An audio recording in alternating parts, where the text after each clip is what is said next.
La Corse est la plus belle destination en Méditerranée pour la chasse sous-marine.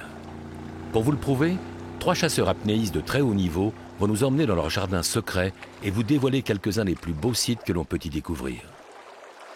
Il s'agit de Bruno Nogueira, champion international de chasse sous-marine, de Patrick Poggi, champion d'apnée en poids constant, et de Bernard Salvatori, dont le nom est déjà entré dans la légende de la chasse sous-marine. Au gré de mes rencontres, j'ai compris que les motivations des chasseurs sous-marins étaient diverses et multiples. En choisissant de suivre Bruno, Patrick et Bernard en Corse, j'ai voulu montrer que la passion de la chasse sous-marine ne s'accomplit pas seulement dans la capture des poissons, mais qu'elle est aussi une quête du plaisir et des sensations liées à la profondeur, à la glisse, aux réactions physiologiques et à la contemplation des plus beaux décors sous-marins. Pour partager avec eux cette chasse parfois extrême et secrète, mais surtout très profonde, je leur ai confié pendant 6 mois une caméra sous-marine pour pouvoir filmer leurs évolutions chaque fois que les conditions de clarté de l'eau et de lumière seraient au rendez-vous avec les poissons. Les images qu'ils ont ramenées après des centaines de plongées entre le Cap Corse et Bonifacio sont vraiment exceptionnelles. Toutes les prises de vue sont réalisées en apnée jusqu'à 45 mètres de profondeur. Elles nous ouvrent les portes d'un univers que très peu de chasseurs sous-marins connaissent ou connaîtront un jour, puisque la plupart d'entre eux évoluent généralement dans moins d'une dizaine de mètres de fond. Prenez une grande inspiration et vous allez comprendre pourquoi le poisson se mérite.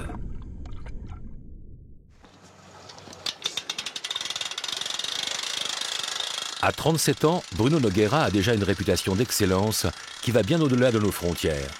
Cet ancien membre de l'équipe de France de chasse sous-marine vit aujourd'hui en Corse, où il pratique pendant ses loisirs la chasse par 40 mètres de fond. Ingénieur halieutique de formation et de profession, il possède une connaissance très approfondie des poissons, tant sur la biologie que sur le comportement. Il ne laisse rien au hasard, il est perfectionniste et réfléchi. Sa motivation est à toute épreuve et son endurance semble sans limite. Une partie de chasse avec Bruno, c'est du sport, mais de haut niveau.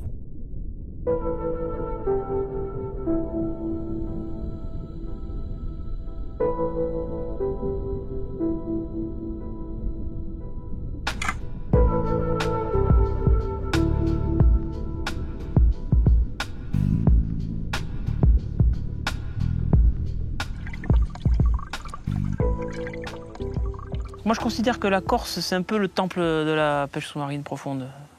Déjà parce que c'est une des îles symboles de la Méditerranée, avec les Baléares, où on peut trouver de l'eau claire, des structures qui s'y prêtent, puisqu'on a du fond assez rapidement. Mais on a aussi 1000 km de côte, avec une zone comprise entre 30 et 40 mètres, qui est gigantesque.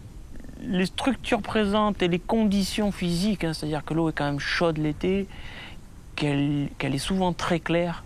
De toutes les mers que j'ai connues, je me demande si c'est pas un des endroits où quelque part on a le plus tendance à aller pêcher profond. Lorsqu'on va pêcher profond, c'est pas tant la capture du poisson que la recherche des sensations, parce que vraiment, c'est pas forcément la pêche la plus efficace. Ça, il faut vraiment en être conscient. Il y a des pêcheurs beaucoup moins profonds qui prennent plus de poissons. Je suis pas certain qu'ils y prennent le même plaisir. En tout cas, le leur est différent.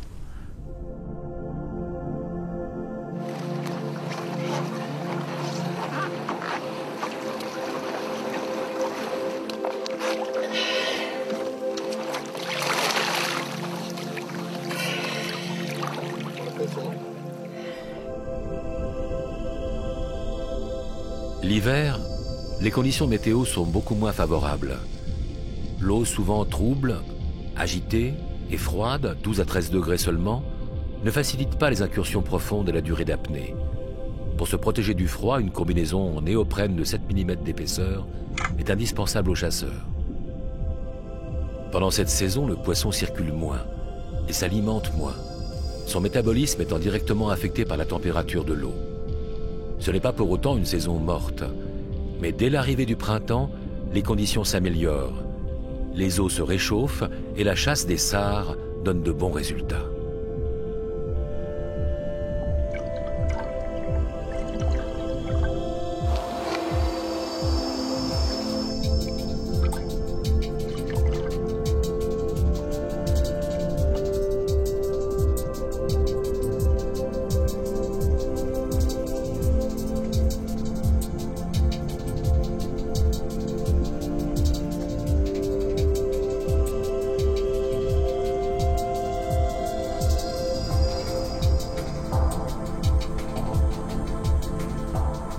D'autres espèces réagissent à ce réchauffement des eaux en remontant du fond. Elles réservent parfois de bonnes surprises aux chasseurs, comme cette baudroie, camouflée ici sur son poste d'affût. Elle peut vivre jusqu'à 1000 mètres de profondeur, sur des fonds de sable, de gravier, de vase. Elle se nourrit de poissons qu'elle chasse immobile en agitant un appendice luminescent devant elle. Dès qu'une proie s'approche, elle l'aspire par sa gueule béante, tapissée d'une multitude de petites dents pointues. Son tir est vraiment sans difficulté comparé à d'autres poissons. Ce n'est pas une prise courante en chasse sous-marine. Celle-ci pèse environ 8 kilos.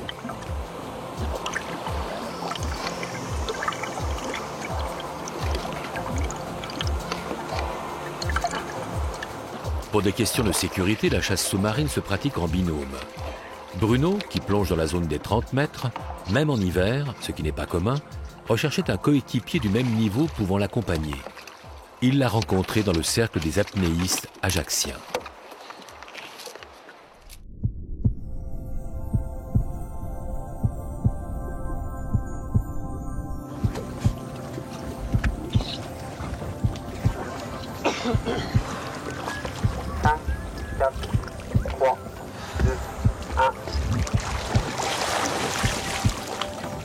Patrick Poggi, 29 ans, est un sportif accompli.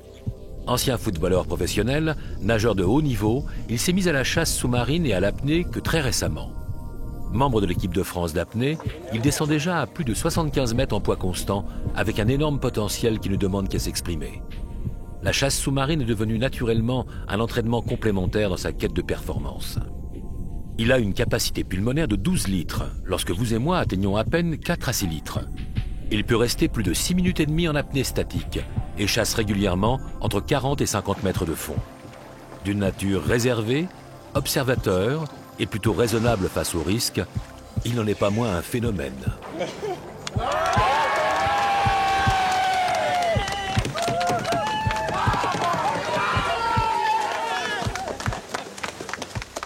L'apnée, pour moi, c'est une façon de vivre, c'est une hygiène de vie, c'est un style de vie, c'est une façon de respirer. C'est une façon de s'évader, voilà, de se retrouver dans un élément qui n'est pas le nôtre, de voir des choses, de ressentir des sensations qu'on ne ressent pas sur la Terre. Ça fait maintenant 4 à 5 ans que je pratique l'apnée et la chasse sous-marine et j'ai trouvé dans ce sport un épanouissement. L'apnée, c'est un entraînement quotidien. Du lundi au vendredi, c'est la piscine. Voilà, c'est la seule façon de pouvoir bien progresser. Et je m'entraîne avec le Beluga Club ajaccien à raison de 2 à 4 heures d'entraînement journalier. Et ensuite vient le week-end. Et là, je me concentre sur la mer. Donc, ou poids constant, ou chasse sous-marine. Les sensations que je peux ressentir en poids constant, c'est d'être dans un milieu qui n'est pas familier. C'est la mer, c'est cette énergie extraordinaire. C'est ce vide, cet infini, puisque quand on est généralement à des profondeurs importantes, on ne voit rien, on voit que le bleu. C'est l'immensité, c'est les sensations en fait, de la chute libre. Je les retrouve aujourd'hui en chasse sous-marine profonde, voire très profonde, avec mon coéquipier Bruno Nogueira. On chasse profond, pourquoi? Parce que on pourrait, comme tout le monde, pratiquer la chasse sous-marine dans une profondeur raisonnable. Mais ce qui nous plaît avant tout, c'est ces sensations d'aller dans le bleu et de se retrouver dans des profondeurs très importantes. Donc j'ai rencontré Patrick par l'intermédiaire d'un ami commun en fait, qui nous a mis en contact parce que en fait moi je recherchais un coéquipier pour pratiquer la pêche sous-marine, on va dire profonde, hein, et puis en fait ça court pas les rues parce que les gens ils se lassent relativement vite si c'est pas leur tasse de thé, et ça se comprend parfaitement. Et lui, à l'inverse, je crois que c'était un apnéiste aguerri qui faisait des performances, mais il trouvait pas de pêcheurs sous-marins que ça intéressait ou d'aller dans les profondeurs auxquelles il se sentait prêt à pêcher, quoi. Donc en fait, naturellement, ça s'est fait. On est allé 1 ou 2 fois à la pêche, le courant est passé, et donc après, on y est allé de plus en plus régulièrement, et après, la confiance s'installant, parce qu'elle est indispensable, on a commencé vraiment à pratiquer un peu profond. En ce qui concerne les qualités de Patrick, la première qui saute aux yeux, c'est des qualités physiques. Et des qualités que moi, en tant que pêcheur sous-marin, je ne m'attendais pas forcément à trouver chez un apnéiste, c'est-à-dire beaucoup de capacité à faire des apnées dynamiques très rapides, sans se préparer longtemps. J'avais tendance à penser que les apnéistes se préparaient longtemps, etc. Bon, là, lui, c'est un phénomène à ce niveau-là. Et puis après, bien sûr, c'est pas parce que je pêche pas avec lui simplement parce qu'il a des qualités physiques. Je pêche aussi avec lui parce qu'on s'entend bien et puis qu'il a une mentalité qui me plaît dans la mesure où on pratique la pêche sous-marine un peu comme un sport, sans se soucier vraiment de la quantité de poissons qu'on va prendre. Et ça, là-dessus, on a convergence de vue, quoi, hein. Maintenant, ça nous arrive de pêcher très profond, sans prendre grand-chose, et on est aussi content, voire plus que si on avait fait du poisson dans beaucoup moins d'eau, quoi. La pêche sous-marine profonde, moi je considère que ça fait ressortir les qualités et aussi les défauts intrinsèques des personnes. Donc moi je pense que quand on pratique avec un coéquipier la pêche profonde, on le connaît forcément mieux. Hein, on est obligé de pêcher ensemble, on est obligé de partager des choses, on est obligé de compter l'un sur l'autre, de lui faire confiance. Ça implique forcément à un moment qu'il y a des liens qui se créent.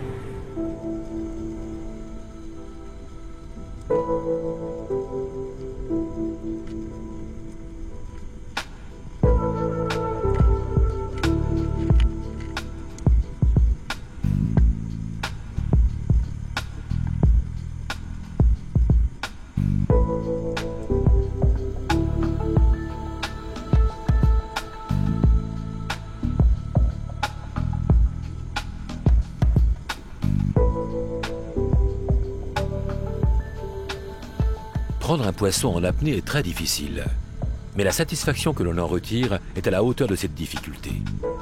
La discrétion et la durée de l'apnée sont importantes pour réussir à approcher d'un poisson ou à faire que le poisson vienne jusqu'au chasseur. Le poisson est curieux par nature. Il entend le chasseur sous l'eau, mais il prend son temps pour approcher et semble connaître la distance de sécurité. La distance de tir est de 3 mètres seulement, et là, les dentis restent en limite de tir. Patrick tente tout de même un tir, mais n'atteindra pas sa cible.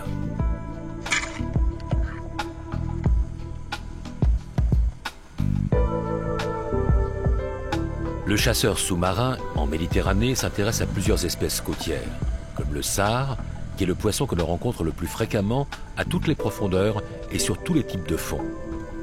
La dorade, le loup, le denti et le corbe, moins communs, sont également très recherchés. Le corbe, c'est un poisson majestueux, indolent, calme, qui d'ailleurs a tendance à disparaître, on va dire, à filer à l'anglaise. Mais le plus souvent, quand on le pêche profond, la vérité, c'est que le plus difficile, c'est de trouver l'endroit où il habite, c'est pas forcément de le capturer. Le poisson qui a de la défense, qui va aller se cacher dans les recoins les plus sombres, ou glisser de pierre en pierre jusqu'à pouvoir s'échapper dans les herbiers et devenir invisible. Donc voilà, le corbe, c'est quand même un poisson qui est relativement facile à capturer, mais dont il est très difficile, même pour les gens qui voudraient insister, d'en capturer plusieurs individus.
On pourrait écrire un roman sur le comportement du dentil, qui est le poisson qui fait un peu fantasmer tous les pêcheurs sous-marins.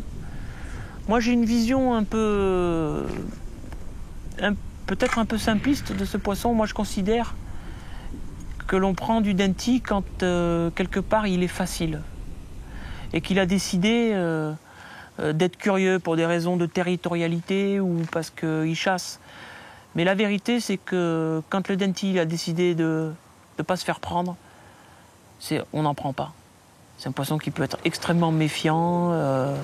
Maintenant, il y a des gens plus malins que les autres ou d'excellents pêcheurs sous-marins qui vont arriver à combiner tous les facteurs pour savoir à quelle période, à quel moment le poisson va être facile à capturer. Mais l'enjeu, c'est bien ça, c'est de trouver à quel moment il va pouvoir être facile à capturer. Je ne crois pas qu'il y ait vraiment des pêcheurs sous-marins capables de prendre les dentilles difficiles. Ou alors ça restera anecdotique.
Vous avez remarqué comme l'action de chasse se déroule dans le calme, sans précipitation aucune, même au moment d'entamer la remontée.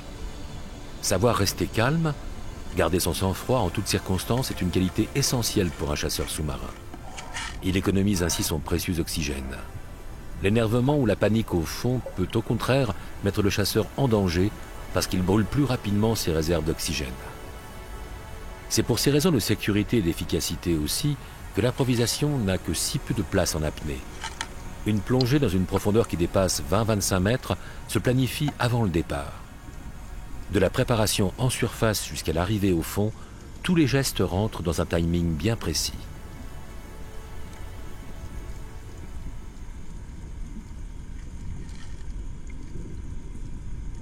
Donc je considère qu'une descente va durer environ 1 minute, voire des fois 1 minute 10, ce qui est relativement long. Mais j'accorde beaucoup d'importance au choix de l'endroit, évidemment de la pierre que je vais inspecter, ou tout simplement du poste où je vais m'installer pour effectuer l'agachon. Il y a souvent un choix à effectuer, c'est-à-dire est-ce que je dépose la ceinture au début de la phase de l'action de pêche sous-marine ou est-ce que je le fais après? Ça dépend souvent du comportement du poisson. Est-ce qu'il est calme? Est-ce qu'il est calé à trous? Quand il est calé à trous et que je suis certain qu'il ne va pas s'échapper de l'autre côté, ça m'arrive souvent de déposer la ceinture au tout début. Ça fait toujours un problème de moins. Quand c'est un agachon et qu'il faut faire venir le poisson, là bien sûr pour faire le moins de bruit possible, je la conserve à la ceinture et je la déposerai à l'issue de l'action de pêche sous-marine. C'est à ce moment-là que se joue toute l'expérience du pêcheur profond, c'est-à-dire la décision de stopper, d'arrêter l'action de pêche pour entamer la remontée. Et pour ça, la principale qualité nécessaire, c'est la lucidité à ces profondeurs. Et on peut tirer sur une apnée, on peut la prolonger, même sans oublier qu'il y a une remontée importante à faire, mais on ne sait jamais exactement ce qui va se passer. Donc il faut toujours avoir une marge très très importante à partir du moment où on décide de remonter.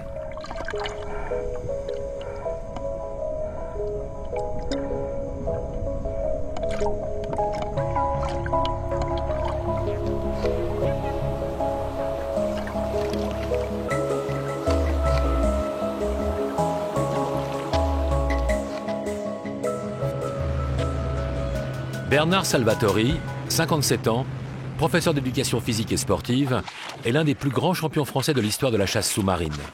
Dans la lignée de son père, Tony Salvatori, qui fut champion du monde en 1963. À son palmarès, Bernard Salvatori a obtenu le titre de champion de France et celui de vice-champion du monde en 1992. Il compte parmi les chasseurs les plus profonds au monde. Aujourd'hui, capitaine de l'équipe nationale de la Fédération de pêche sportive en apnée, il œuvre aussi pour la défense et la promotion de la chasse sous-marine.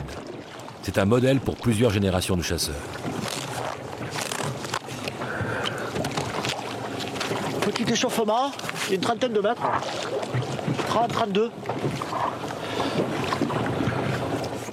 Aujourd'hui encore, avec son équipier Bruno Nogueira, il chasse toujours à 40 mètres de fond. En fait, Bruno, sa réputation l'a précédé. Il avait fait des gros résultats en compétition, en pêchant profond en plein hiver. Ça m'avait impressionné. Et un jour, j'ai eu l'occasion d'être invité à la Champions League en Grèce, qui est réservée à l'élite de la compétition internationale, il y a 3 ans. Et je lui ai demandé de m'accompagner. Et on a fait une grosse compétition ensemble. On a chassé en 2 jours 75 kilos de badèche et mérou, entre 35 et 42 mètres. Et là, on a pu voir qu'on avait la même vision, la même optique de la pêche sous-marine. Et on a fait un boulot fabuleux tous les deux ensemble. On s'est entendus sans parler, on se comprenait vraiment. Il n'y a eu aucun problème. Et ensuite, il a été amené à s'installer en Corse et on a continué comme ça notre collaboration.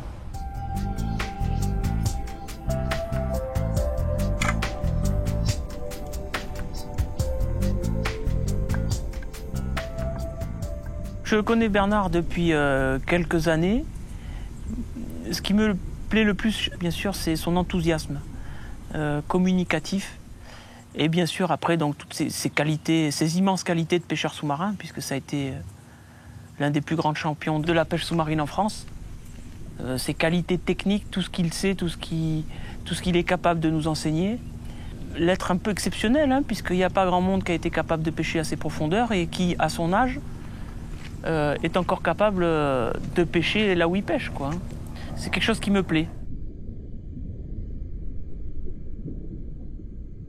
L'avantage, bien sûr, pour les gens qui peuvent aller pêcher avec Bernard, c'est de confronter ses propres certitudes, parce qu'on ne peut pas pêcher profond sans avoir, bien sûr, un certain niveau, mais on peut se tromper sur beaucoup de choses. Et le mieux, c'est de les confronter avec quelqu'un qui maîtrise au mieux cet art, on va dire. Et donc, le fait d'aller pêcher avec Bernard, par exemple, ça m'a conforté dans le fait que la pêche profonde, ça se pratique à la largable.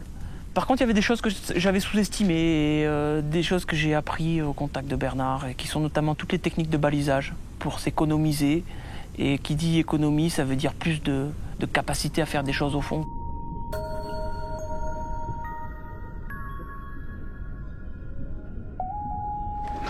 C'est pas parce qu'on pêche avec la largable qu'il faut forcément aller plus profond.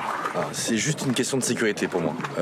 Quand on est sur 25 ou 30 mètres ou même à 20 mètres, hein, je veux dire, si on est un peu limite parce qu'on a forcé sur un poisson ou sur un gâchon, sur des antilles qui venaient pas, etc., on largue, tout simplement. C'est plus facile pour la remonter. Ouais, il faut le voir comme un engin de sécurité. Le problème qu'il y a avec beaucoup de chasseurs, c'est que ça fait peur, la largable. C'est synonyme de pêche extrême, ils imaginent comme un handicap d'avoir une corde qui traîne derrière, un peu de panique dans le bateau avec la corde, avec des nœuds, avec tout ça. Ce qu'on dit souvent, c'est qu'il vaut mieux larguer et chasser ensuite, pour pas avoir à gérer, par exemple, un tir, sortir un poisson du trou, et larguer ensuite, ça c'est un peu plus compliqué. Ça se fait, mais avec beaucoup d'expérience. Ce cas-là, par contre, ce qu'on conseille, c'est poser sa ceinture délicatement, et ensuite, sans ceinture, aller chasser au fond tranquillement. Et la remontée est beaucoup plus facile, sans le plomb. Hein. C'est une logique imparable. Hein. C'est vrai qu'il faut la remonter. Hein. Le soir, on a mal au bras. Hein. On a mal au bras, on a mal aux mains. Il faut la remonter, c'est sûr. Et bon, du coup, la pêche sous-marine, ça devient un sport complet. Ça devient un sport de bras, et un sport de jambes, un sport d'apnée.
épingre, 42 mètres.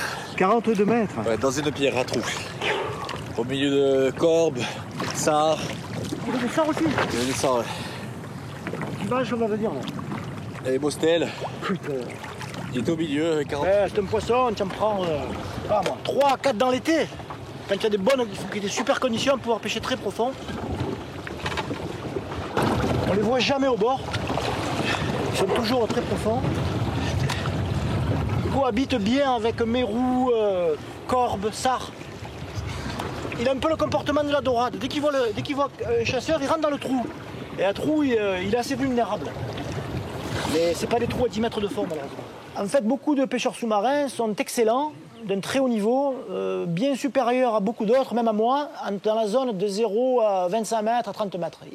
Ils sont nombreux, ils sont très forts, ils vont très vite, ils sont précis, etc. Par contre, quand il s'agit de pratiquer au-delà de 35 mètres, déjà, il y a beaucoup moins de monde.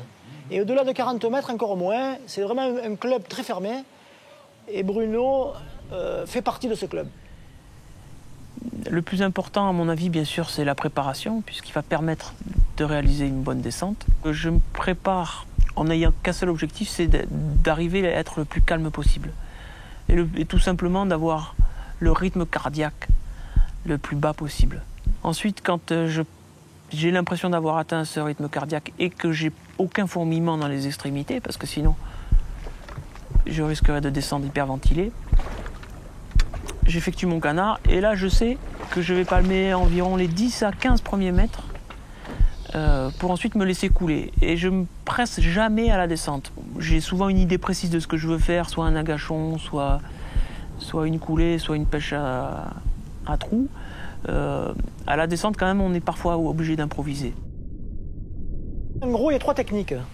L'agachon, c'est l'affût, qui permet de faire venir le poisson, comme dentilou par exemple. La chasse à trous, très usitée en Méditerranée. Et la pêche à la coulée, qui permet de couler sur du poisson, comme des grosses cérioles, des fois un denti rarement, des loups aussi, etc.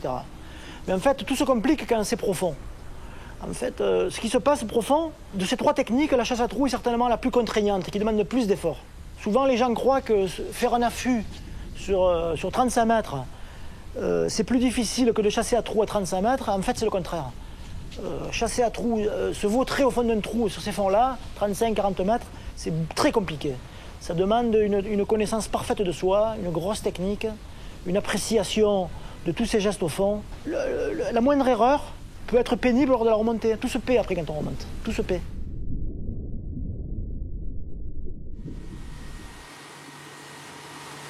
Donc la pêche sous-marine est particulièrement profonde, se pratique sur des zones très précises. C'est-à-dire que parfois, sur 40 mètres de fond, il faut être capable de retrouver une pierre qui est grosse comme un capot de voiture. Il faut connaître le coin le plus souvent avant de pratiquer la pêche profonde. Et pour le connaître, il faut l'avoir découvert. Pour l'avoir découvert, il faut l'avoir cherché. C'est vrai que la Corse, à ce niveau-là, avec son immensité, puisqu'on parle de 1000 km de côte, une zone comprise entre 30 et 40 mètres, et qui est également immense, il y a tout à faire. Tout à faire, je dis bien tout à faire, c'est-à-dire qu'on peut chercher, à mon avis, à chaque sortie et trouver des choses nouvelles à chaque sortie. Quand je dis des choses, c'est des pierres habitées, parce que des pierres inhabitées, il y en a des centaines et des milliers. Mais des pierres habitées, il y en a encore des dizaines et des centaines.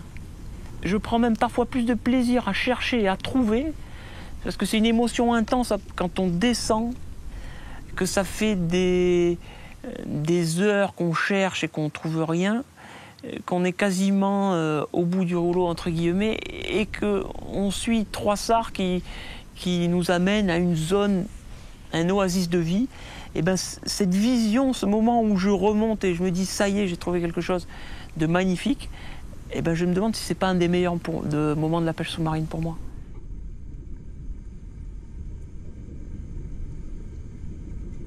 Pour arriver à trouver, il faut quelque part se donner les moyens. Essentiellement, les moyens, c'est du temps. Il faut y consacrer du temps. Il y a beaucoup de gens qui ont tellement envie de prendre du poisson qu'ils en oublient que pour ça, il faut trouver des coins. Je consacre énormément de temps à chercher et le plus souvent, toujours dans la même logique. C'est-à-dire que je vais à la pêche Et je démarre toujours la sortie en cherchant, c'est-à-dire sonder, plonger, faire des demi-coulées sur des zones que je ne connais pas. Et où j'imagine bien sûr qu'il peut y avoir quelque chose. Et très souvent, j'arrive à prendre les quelques poissons qui suffiront à faire la pêche qui me fait plaisir sur ces zones que je ne connaissais pas. Puisqu'en fait, souvent, quand on trouve un coin, il y a toujours un peu de poissons par rapport à des zones qui sont très connues. Et cette logique, ça implique souvent que je me résous à aller pêcher des zones que je connais seulement si je n'ai rien trouvé. Et en pratiquant comme ça, je pense que d'ailleurs si tous les pêcheurs sous-marins faisaient la même chose, bien sûr ils trouveraient plus de coins, mais aussi on laisserait plus tranquilles les zones qui sont trop courues et trop visitées.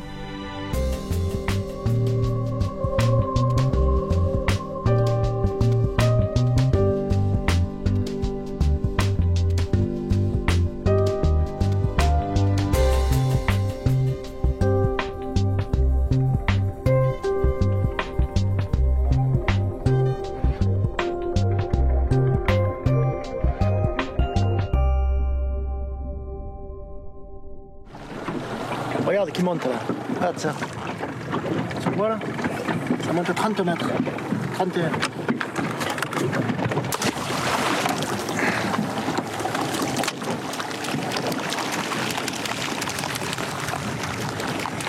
Quand tu jettes le bobino, faut toujours, surtout quand il y a du courant, il faut attendre un petit peu avant de se mettre à l'eau, de comprendre comment il s'est positionné le bobino par rapport à la pierre que tu connais.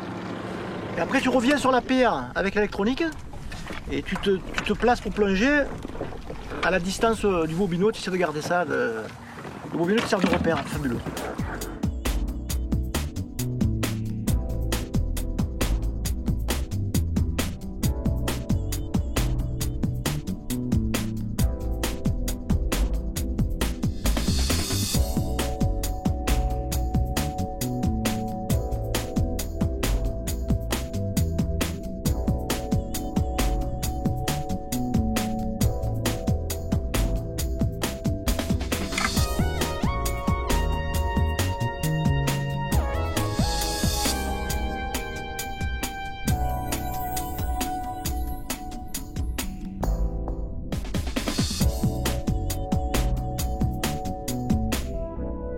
Du fait qu'on utilise une largable, qu'on pose le plomb au fond, et qu'on a un fusil, qu'on a un moulinet sur le fusil, comme tous les pêcheurs sous-marins, souvent on peut tirer une belle liche ou un dentier ou même un poisson à trous et coincer la flèche ou le poisson s'en va. Et par contre, ce qui arrive souvent, c'est une pelote qu'on dit sur la tête du fusil avec un mélange avec le fil, les sandos, le truc. Et donc le moulinet est plus actif, il ne peut plus s'en servir parce qu'il y a un paquet de nœuds. Ça arrive souvent, ça arrive à tout le monde. Et ça, c'est un moyen fabuleux de sauver un poisson, de sauver un fusil même, hein, parce qu'on peut l'accrocher et voilà, et on remonte tranquillement. Le deuxième avantage, c'est quand on fait des demi-coulées, qu'on cherche des zones intéressantes, quand on trouve une zone intéressante où il y a un peu de poisson, quand c'est profond, eh ben, on décroche la ceinture, une petite ceinture de 4 kg comme celle-ci, et on clampe le moulinet, comme ça, et on la pose devant le trou, sur la zone. En arrivant en surface, on met un petit ballon de ce style gonflé, au moulinet en haut, et on est balisé, c'est fini. On peut aller chasser à la largable, chasser, on est balisé. Et ça, c'est un avantage terrible.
Moi j'ai un peu vécu l'évolution du matériel.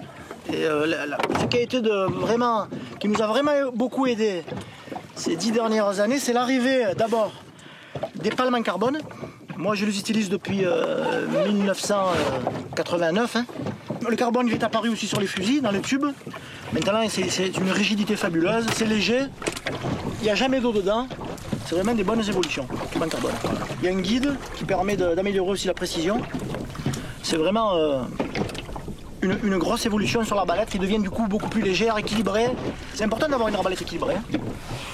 Là je suis en train d'essayer un nouveau produit en carbone. Elles ont plus de nervosité dans un sens que dans l'autre. Pour l'instant, je me régale. Dans le sens de l'appui, elles sont très nerveuses. Et dans l'autre, beaucoup plus souple dans le sens du retour. Et c'est une évolution encore. Hein. C'est bien que ça ne s'arrête pas comme ça de progresser.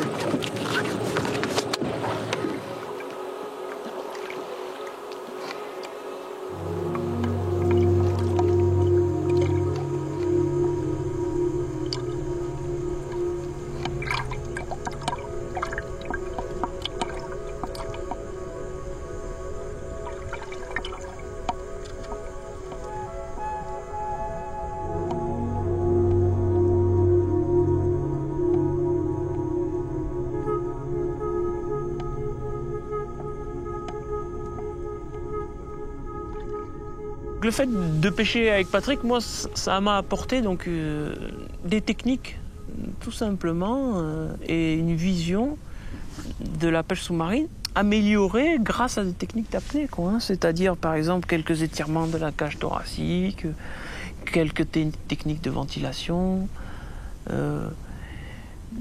une amélioration de la technique de palmage, de la position du corps à la remontée, qui font chaque petite amélioration mise bout à bout, qu'on gagne quelques pourcents, peut-être 10, ça serait un maximum, sur ce qu'on était capable de faire auparavant, et qui permet de pêcher, mettons 5 mètres plus profond.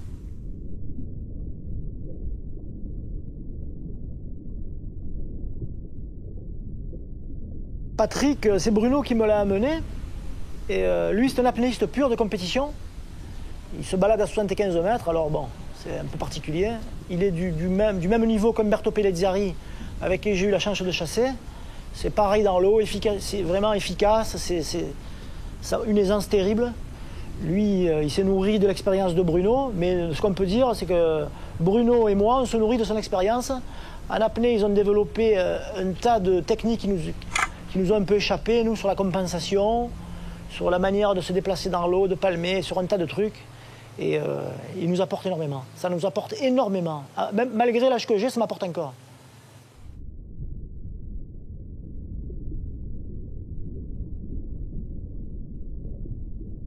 Et une chose qui est très importante, c'est que la pratique de la pêche sous-marine sur ces fonds-là ne se décrète pas.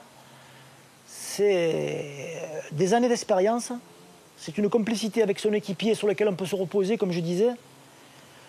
Pour meilleur exemple, Patrick Poggi, c'était un apnéiste de compétition et avant de connaître Bruno, il se limitait en profondeur parce qu'il n'imaginait pas qu'on puisse pratiquer la pêche sous-marine sur ces fonds-là. Et le fait d'aller avec Bruno, il est allé d'autant plus facilement. Mais même lui, qui a les grosses qualités, il se limitait quand il allait chasser tout seul, quand il a commencé la pêche sous-marine. Il se limitait en profondeur, malgré tout ça. C'est pour ça qu'un gars qui arrive de Bretagne, qui prend des barres de 10 kilos, facilement en Bretagne et qui a toutes les qualités physiques, il a la jeunesse, il a tout pour lui, il s'entraîne comme une bête. S'il vient ici, à mon avis, il ne faudra pas qu'il aille tout de suite se jeter sur 40 mètres parce qu'il risque d'avoir des grosses surprises. Hein, c'est compliqué, c'est de l'expérience, c'est beaucoup de choses, c'est du matériel, de l'expérience, des techniques. Et tout ça, il faut bien mettre les gens en garde là-dessus.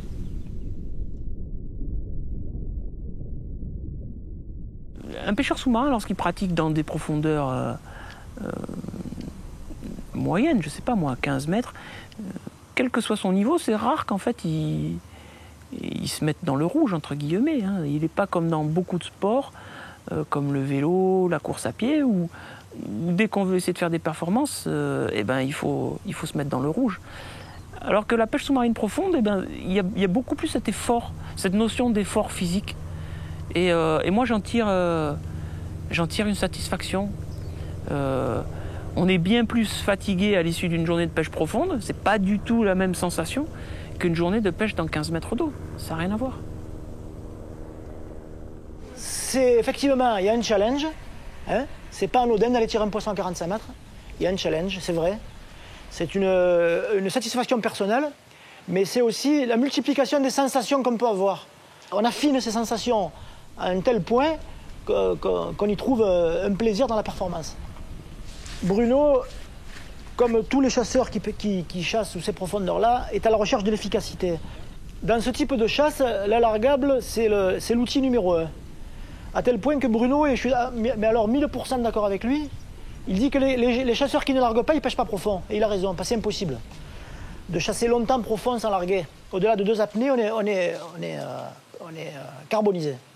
Et lui, dans ce système de largable, il a amélioré tellement ce système de largable. Moi, j'en ai profité. Et là, maintenant, il arrive jusqu'à mettre un treuil électrique sur la console de son bateau pour remonter la largable, pour pas se fatiguer. Voilà. Donc, c'est vraiment son truc à lui, c'est l'efficacité, pragmatisme, efficacité.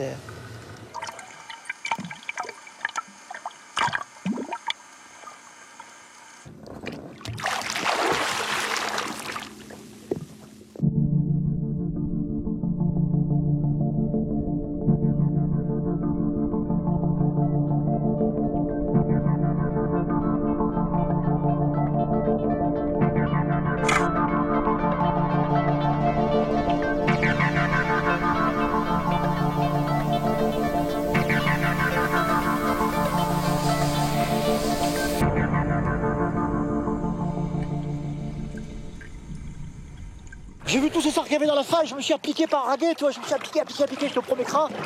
Parce que là, tu pointes, tu es mal. Et j'ai fait le doublé, j'ai essayé de faire un doublé, j'ai fait le doublé. Non mais non, là la pierre elle est ouverte, c'est comme la pêcheur du boudin là. C'était rempli. Attends, et t'as pas regardé la pierre qui est à droite encore, qui est au large, celle-là. Moi j'ai jamais vu ça, même pas ce camp là.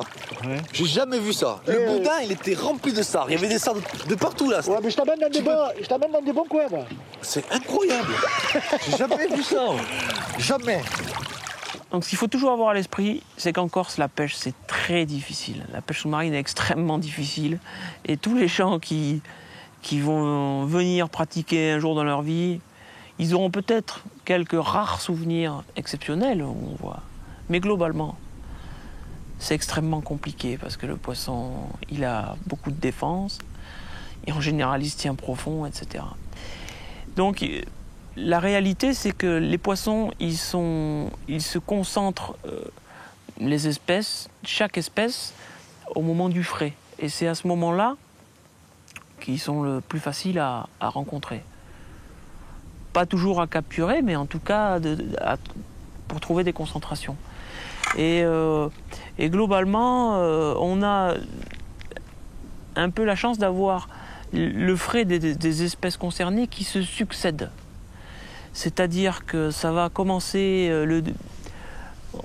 quand l'eau est encore froide, en février, mars, avril, ça dépend un peu de la montée de température par le frai des sards, sur lequel va ensuite s'enchaîner en mai le frai des dentis, puis ensuite le frai des corbes. Et puis après, on va avoir les liches et les cérioles qui vont se concentrer en juillet, en juin-juillet.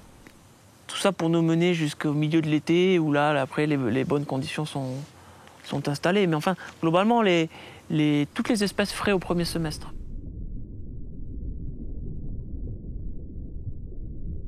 Il y a quand même certains principes on va dire commun à toutes les structures qui sont bonnes, c'est que les structures, c'est pas simplement un endroit où le poisson il se cache. Le poisson, il est bien dans un endroit où il va pouvoir à la fois chasser, se nourrir, se reposer et se cacher. Et qu'une fois qu'on a compris un peu les mœurs de chaque espèce, on a moins tendance à chercher le poisson caché dans son refuge en fait. On peut aller aussi essayer de le chercher à l'endroit où il se nourrit. C'est-à-dire parfois pas très loin, mais tout simplement en haut du sec, ou alors où il peut se reposer, ou ce qu'on appelle aussi les pierres de chasse, hein, c'est-à-dire ils se posent à des endroits qui sont complètement, pour chasser, qui sont complètement différents de celui où ils vont aller se réfugier si on les fait bouger. Ce qu'il y a d'original dans ce type de pêche, c'est qu'on s'ouvre un territoire, la zone des 30, 40 voire plus, il est immense ce territoire. Et finalement il n'y a pas besoin de voyager, d'aller à l'autre bout du monde parce que ce sont des territoires pratiquement vierges où on fait des découvertes magnifiques, on a l'émotion de la découverte. Et ça c'est un plus incroyable parce que bon quand même ce qu'on cherche c'est à prendre quelques poissons. Hein. En fait pour moi la chasse sous-marine c'est un autre moyen pour m'entraîner à l'apnée avec la chance qu'on a de pouvoir être dans une région comme ça et pêcher profond. C'est un autre moyen que la piscine ou uniquement le poids constant pour m'entraîner. On peut trouver toutes sortes d'entraînement et ça fait partie, c'est ludique, donc voilà, il y a de la chasse sous-marine et puis du poisson au bout, c'est toujours plaisant. Donc, comme le disait Bernard, en pêchant profond, on s'ouvre de nouveaux territoires, et effectivement ça nous donne accès à des bancs de poissons, des concentrations de poissons qui sont bien plus calmes que ce qu'on peut trouver au bord. Mais pour autant, il faut être raisonnable. Je pense qu'on a cette chance de s'être entraîné longtemps, ou pour certains d'avoir des capacités exceptionnelles. On met en œuvre un certain nombre de moyens pour pouvoir, qui sont les bateaux, les techniques qu'on utilise, etc., pour pouvoir pêcher aussi profond. Mais je pense qu'il faut en profiter, et pour pouvoir en profiter, il faut être raisonnable sur les prélèvements qu'on effectue. Bon, la plupart du temps, de toute façon, même si on est très entraîné, c'est très dur de prendre beaucoup de poissons profonds. Hein. En général, on prend 1 ou 2 poissons et puis on change de coin. Et on va dire, on prend plus de plaisir à faire peu de poissons, mais très profonds, que beaucoup de poissons dans beaucoup moins d'eau. Lorsque l'art et la technique finissent par se confondre, cela paraît si simple. Cette impression de facilité qui se dégage lorsqu'on regarde Bruno, Patrick et Bernard évoluer est la même que l'on éprouve en regardant les grands champions dans d'autres disciplines sportives. Pour atteindre ce niveau et cette aisance à ces profondeurs, ils ont développé des capacités physiques par un entraînement intensif qui se résume à aller le plus souvent possible en mer et s'astreignent à une hygiène de vie de sportifs de haut niveau. Au cours d'une sortie, ils peuvent passer plus de 4 heures en apnée, chacune de leurs apnées durant de 2 à 3 minutes en moyenne. Ce n'est rien comparé au record du monde d'apnée statique, qui est de plus de 11 minutes et demie, mais l'enchaînement de dizaines d'apnées, entre 30 et 45 mètres de profondeur dans une mer pas toujours accueillante, avec du courant ou de la houle, relève de l'exploit sportif. Imaginez-vous descendre et remonter par l'escalier un immeuble de 15 étages ou plus en retenant votre respiration. Mais au-delà de la performance, une relation d'amitié très forte s'est nouée. Ce lien indéfectible et cette complicité qui se crée lorsque vous savez que votre vie dépend de la confiance que vous placez dans l'autre et que cette confiance est totale. Une relation harmonieuse où chacun contribue par son expérience et son savoir à l'enrichissement de l'autre. Oui, l'apnée est bien la plus belle approche pour tutoyer le milieu sous-marin, toujours à la limite entre la communion et l'intrusion. Cette simplicité, sans artifice ni technologie, est à mes yeux l'essence même de la chasse sous-marine, celle que pratiquent des milliers d'hommes et de femmes sur nos côtes et à travers le monde. Mais la passion ne doit pas occulter les risques inhérents à la plongée en apnée. Les eaux chaudes et claires facilitent les apnées plus longues, plus profondes, et chaque été, malgré tous les messages de prévention, de jeunes chasseurs y laissent malheureusement leur vie. Alors, si ces images vous ont donné envie d'aller chasser sous l'eau, n'oubliez pas qu'une fois au fond, il faut toujours remonter et qu'aucun poisson ne vaut que l'on risque sa vie.